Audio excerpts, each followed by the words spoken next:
ఆల్వాలో గది తీసుకుని ఉంటున్నాడని తెలిసింది. ఆ. అక్కడికి వెళ్ళేసరికి పరారైపోయాడు. ఉమ్.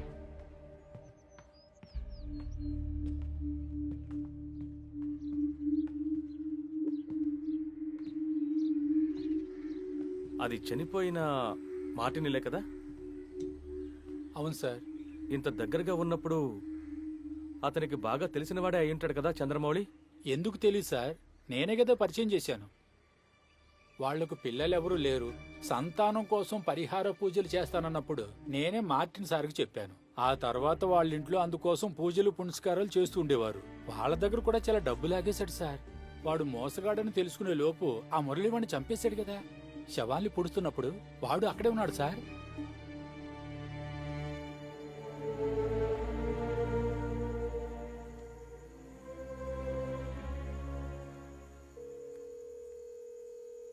హలో